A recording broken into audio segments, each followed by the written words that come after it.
Novel, Hail the King. Chapter 7, Failing Defense Line. Chambord Castle. Everyone's ears was filled with mournful screams and loud battle cries. Both the attackers and the defenders were giving the battle everything they got. It was either you die or I die. Waves of enemies who were wearing black, light armor was charging at the castle like a black tsunami. The three huge siege ladders were like war monsters, the barbs on the ladder hooked onto the edges of battlements, constantly sending more enemies to fight the defenders on the walls. The hooks made the siege ladders hard to get rid of, and squads of around 30 enemies were fighting aggressively to protect the ladders. As time went on, more and more enemies had gotten onto the walls of the castle. It was not a good situation for Chambord Castle. There were 10 times more enemies than the Chambord soldiers. Pierce? Pierce? Where are you? You son of a bitch. A huge 6'8" man, who had black hair and was wearing a vest of chainmail, turned back, and yelled as he was slashing at an enemy. Pierce, pick some big guys and get rid of those fucking ladders. Quick. Yes, sir. Not too far away, white-haired Pierce was soaked in blood. It was already hard to tell what was his and what was from the enemies he had slain. As he heard the command, he waved at a couple soldiers close to him. Come on guys, let's go. We have to kill those bastards and smash those ladders. White-haired Pierce was known in Chambord for his brutal strength. As veins on his arms bulged, he started swinging his huge iron hammer that was the size of 2 basketballs. Like the legendary berserker, he cleared off enemies in his way as if they were flies. None of the enemies could stop him. He was approaching the siege ladders fast, leaving behind him a road of death and blood. About 20 other soldiers followed him. They were committed on completing the mission. The enemies that were defending the ladders had been alerted. Attention! Forward! Semi-arc formation! The leader on the enemy defense team yelled. The 30-ish enemies had formed a half-circle beside the wall, and protected the 3 siege ladders in the half-circle. With sharp blades that were still dripping blood pointing outwards, they were like a metal hedgehog, waiting for the attackers to make a mistake before capitalizing on it and finishing them off. These enemies definitely had more training than the soldiers of Chambord. 10 meters. 6 meters. 3 meters. 1 meter. The distance between the soldier led by Pierce and enemies was vanishing in seconds. Finally. Ho! Go to hell! Pierce suddenly yelled. He gave the hammer a full swing, as if it was a javelin. The hammer flew out of his hands and flew toward the enemy's formation. That giant bloody hammer made a beautiful trajectory of death in the air, and crashed through the defensive formation with devastating force. It caused massive damage to the enemies. Spilled blood, broken blades, and limbs flew all over the place. The enemies definitely weren't expecting that type of maneuver. The flying hammer had made a bloody gap in the center of the formation. By destroying the 3 siege ladders, the enemies will have no way to get into Chambord Castle for now. After killing all the enemies that got on the defense wall, the defenders could finally get time to rest in safety. If not, the castle will be sieged and all their friends and families will become war slaves, with no hope of freedom for generations. After thinking about that, all the soldiers were motivated to defeat the enemies. Their morale was so high that the blood in their bodies was almost burning. They couldn't allow the enemies to siege the castle. Even if they die, they weren't going to back off. Charge! The soldiers followed Pierce, furiously charged into the enemies. Pierce rushed ahead, picked up the hammer that he had thrown out before any enemies could react, and started smashing away. His powerful swings forced off all the close enemies, with the closest one not even having time to react, before Pierce collapsed his head. None of them could stop him. Smash! Crush! Bang! Smash!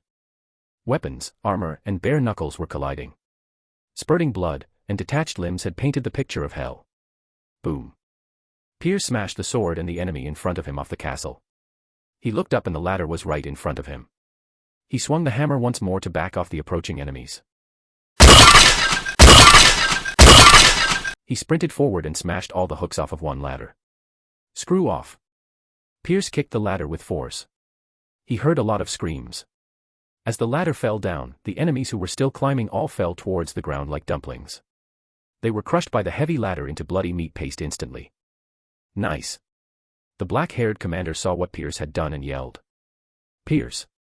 Great job! 2 more. Finish them all and I will buy you the best beer tonight. All you can drink. He was dueling with a thin but tall enemy while he yelled. This enemy was very skilled. Even though he was a commander, they were combating for about 10 seconds and none of them had an advantage. Haha. Brooke, bossman. The beer is on you tonight. Pierce replied excitedly. Although he was talking, he wasn't slow with his attacks. His hammer was fast as lightning. He did the same thing as he did to the first ladder. He smashed all the hooks off of the second ladder. As he was about to kick it off of the wall. Suddenly. Die. Punk. A black shadow flew up the defense wall. The rapier this enemy was using went straight to Pierce's head. He was trying to instantly kill Pierce. There wasn't much time for Pierce to react. All he had time to do was to position his hammer so that his head was protected. These couple strikes all hit right in the center of the hammer and made some sparks.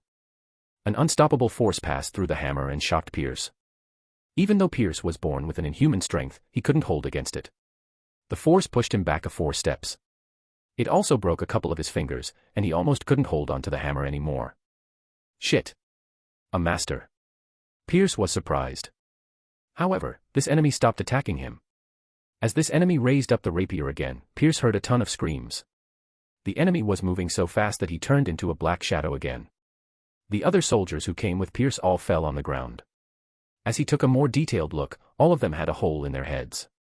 White, red liquids were flowing out. They were the brains. Bender. Bond. Tony. My brothers. Pierce cried. He couldn't take what he saw, almost fainting from shock. His best friends who he was having fun with last night at the bar, and he was trusting and loving a moment ago had been killed right in front of him. He felt like the sky had fallen down. Die. Demon. Pierce yelled. He forgot about the wounds on his body. He stared at this enemy, gave up all the attempts to defense and charged ahead. This enemy had left more nasty wounds on Pierce's body and Pierce couldn't even touch him. But Pierce didn't care, he just kept on swinging his hammer. Haha, that's no use. This enemy laughed. He sounded like a crow. The rapier was too fast and this enemy was too strong. This enemy moved again, the rapier was aiming at Pierce's head again. Pierce tilted his body as if he was trying to dodge the strike, but the rapier went through his right shoulder easily. This enemy smiled disdainfully, he was going to pull out the rapier and end Pierce's life. But he was surprised to find out that he couldn't pull out the rapier no more. Blood spurted out of Pierce's mouth. But this white-haired man started laughing. This enemy didn't know what was going on, but he felt as though he had underestimated the enemy. But there was no time for him to react. Pierce grabbed the blade tightly with both hands. As if he didn't feel any pain, he left the rapier in his shoulder and slammed his body against this enemy. It took the rapier-wielding man by surprise and he had to keep backing off. It only took them 3 seconds to reach the tip of the defense wall. If this enemy backed off any further, he would fall off this 200 feet high wall. Even though he was powerful, but there was no way for him to stay alive after falling from such height. Screw it. This enemy was furious, but he had no option but to let go of his rapier. Getting forced by a low-life soldier to let go of his favorite weapon, this enemy was ashamed of himself. He was a prestigious 1-star warrior. After he let go of the rapier, red flames started appearing around his body. Fists with the temperature that could melt iron landed on Pierce's back. He would eat this white-haired man alive if he could. Ha ha ha. I won this round, you son of a bitch. Pierce puked a mouthful of blood, but he was laughing proudly. Pierce let go of the rapier, and charged at the second siege ladder. Because he had broke the hooks on this ladder early, he slammed it off the wall with his left shoulder. All the enemies climbing on this ladder fell to the ground and got crushed into piles of meat paste as well. Shit. You low-life slave. I swear I will kill everyone in this castle. This enemy was raged. Now he knew that this man wasn't trying to push him off of the wall, the plan was to destroy the second siege ladder all along, and he was fooled. He struck with the rapier at Pierce with all he got. Pierce had fainted from all the wounds and blood loss. Shit. Be careful. Brooke, the commander yelled anxiously. There was nothing he could do, he was still in close combat with the other skillful enemy. This siege battle had been taken almost the whole day. There were some powerful individuals on Chambord's side, but they had been focused on by the enemy commander. Even the 3-star warrior Lampard was tangled by an enemy star-ranked warrior. At this time, there was no one there that could save Pierce's life. The rapier covered in flames was only 1 inch away from Pierce's neck.